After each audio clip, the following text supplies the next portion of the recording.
বহুত দিনৰ হেঁপাহৰ আজি কামটো হ'ল, যিটোৰ কাৰণে আজি ইমান দিন অপেক্ষা।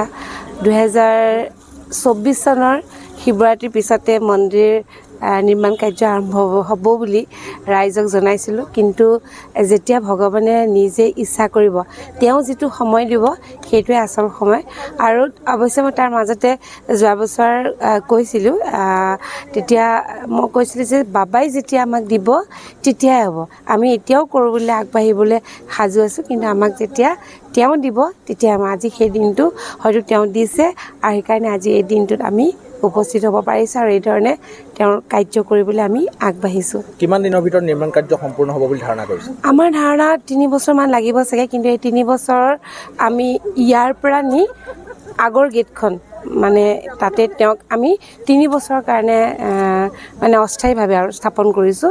তাতে সম্পূৰ্ণ মানে তাতে পূৰা স্থাপন কৰা নাই, আৰু তাত ৰাখি পেলাই আমি প্ৰাণ প্ৰতিষ্ঠাও কৰা হ'ল। কৰি আমি আগৰ গেটখনতে তাতে আমাৰ মন্দিৰভাগ তাৰমানে বৰ্তমানৰ কাৰণে প্ৰতিষ্ঠা কৰা হ'ল, আৰু এতিয়া বৰ্তমান আমাৰ তাতে পূজা চলি আছে। 3 বছৰমান লাগিব চাগে এইভাগ হ'বৰ বাবে। বাবাৰ যিটো স্থান সলনি হৈছে, ভক্তসকলৰ বাবে বিশেষ কিবা নিৰ্দেশনা থাকিব নেকি? নিৰ্দেশনা মানে আগৰ সৈতে একে, কিন্তু ভক্তসকলক বিশেষভাৱে আপোনালোকক কওঁ যে আমাৰ মন্দিৰভাগ আগতেও সৰু আছিলে, আৰু এতিয়া যিখিনি জেগা সেয়াও অলপ সৰু, তথাপিও ভক্ত ধৰে বাৰু। কিন্তু আমি ভক্তসকলক মানে চকীত বহিব পৰা সুবিধা দিব পৰা নাই। খুব বেছি অসুস্থ যদি কোনোবা আহে, আমি তেতিয়া বয়োজ্যেষ্ঠ কোনোবা আহিলে বা ফিজিকেলি হেণ্ডিকেপ বা তেনেকুৱা ধৰণৰ আহিলে বহিব পৰাকৈ 2খনমান চকী ৰাখিছোঁ। তেনেকৈ ভক্ত ভাগৰত বহিব পৰাকৈ আমি ৰখা নাই।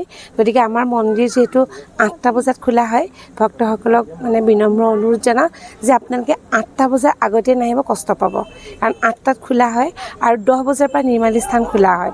10টা বজাত নিৰ্মালী স্থান খোলা হয়। কেতিয়াবা সুবিধা থাকিলে মানে তাতকৈ আগত খোলা হয়, কিন্তু আপোনালোকে সময় ধৰি ল'ব যে 10 বজাত। কাৰণ আহি যদি ভক্ত ৰৈ থাকে, কষ্ট পায়, আমাৰো মানে বহুত বেয়া লাগে। যিহেতু আৰু এটা প্ৰসংগ এইখিনিতে আছে যে অগ্নিনাভৰ নামত কিছু জনাই থাকে, শেহতীয়াকৈ সেই সন্দৰ্ভত কি ক'ব?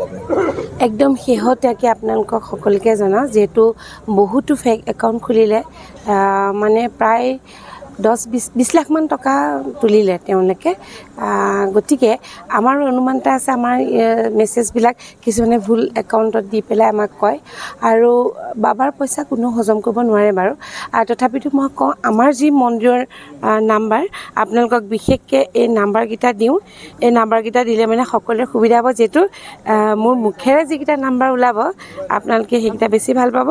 আৰু লগতে কওঁ, প্ৰথম যিটো নাম্বাৰ ক'ম বা পিছৰকেইটা হ'লেও দুষ্ট চক্ৰই ঠিক একেধৰণৰ নাম্বাৰ উলিয়াই লৈছে। 5টা হ'লেও সংখ্যা একে থাকে, বা 700024টো মই আগতে খুব কওঁ, 700024 আগত ৰাখি পেলাই কেইটামান নাম্বাৰ কৰি লৈছে। গতিকে প্ৰথমৰ পৰা শেষলৈকে ভক্তসকলে সেই নাম্বাৰকেইটা আপোনালোকে সেইকেইটা নাম্বাৰতে কথা পাতিব, আৰু সেই নাম্বাৰৰ লগত যোগাযোগ কৰি আপোনালোকক যি স্কেনাৰ দিব, সেই স্কেনাৰতে আপোনালোকে যদি মন্দিৰলৈ কিবা অৰিহণা আগবঢ়াম বুলি ভাবে বা শৰাই দিয়ে, সেই নাম্বাৰৰ লগতে যোগাযোগ কৰিব। যিহেতু আপোনালোকে ৰাইজে সেই সঁহাৰি আমাক দিলেহে আমি এই দুষ্ট চক্ৰক আমি বন্ধ কৰিব পাৰিম।